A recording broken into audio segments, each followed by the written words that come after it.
Les verrous de l'ancienne maison d'arrêt d'Avignon ne claquent plus depuis le 26 mars 2003, date de la fermeture définitive de la prison.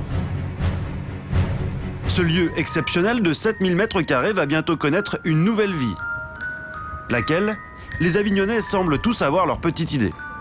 Des centres d'accueil, pour femmes seules, des trucs comme ça. Un grand stade pour handicapés. Bon, pourquoi pas une piscine? Bon. L'hôtel 4 étoiles, moi, c'est ce dont j'avais entendu parler. Bonne réponse. On a du mal à le croire, mais cette prison vétuste et sordide va effectivement devenir un hôtel 4 étoiles.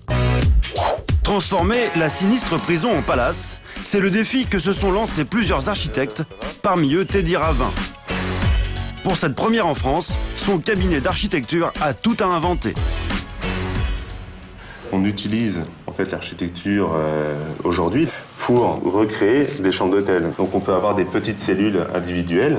Donc pour les gens qui vont aller au terme, ils n'ont pas non plus... On prend quand même le terme de cellule là. C'est-à-dire que... Oui.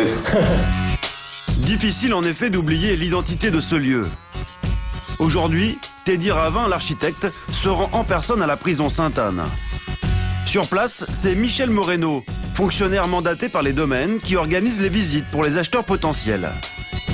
Bienvenue dans cette prison que je visite pour la 34e fois et qui, pour la première fois que je l'ai visitée, m'a laissé un sentiment assez confus. J'étais oppressé.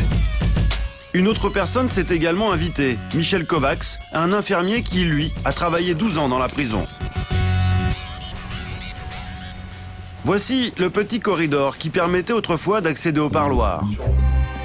Il sera entièrement démoli afin de laisser place à un hall majestueux pour l'hôtel.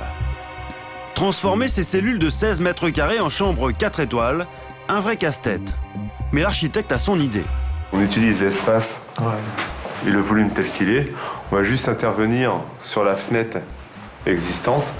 On abaisse la lège pour apporter plus de lumière dans la cellule, ou dans la chambre d'ailleurs, dans la chambre.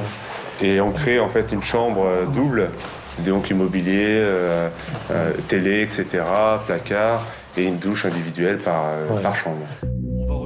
Après cette incroyable transformation, on pourra dormir à l'endroit même où ont été détenus les plus grands criminels. Et c'était là qu'avait été isolé Francis Saulne, avant 95. À l'époque où il n'était pas médiatisé, je suis venu lui donner son traitement du soir. Il était taciturne, pas un mot, et moi je me suis dit méfiance. Effectivement, c'est des souvenirs riches, ça. Très bien. Et bientôt, à la place de ces cours de promenade, le spa de l'hôtel.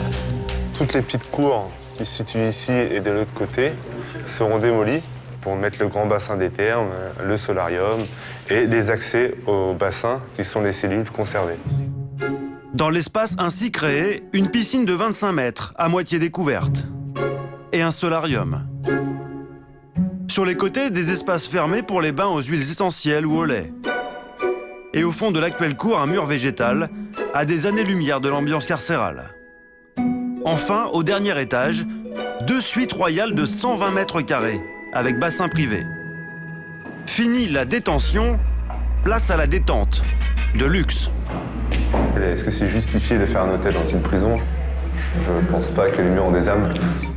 Les murs n'ont pas d'âme, mais un propriétaire, le ministère de la Justice, qui a mis en vente la prison à 4,5 millions d'euros. Réponse de l'appel d'offres dans quelques mois.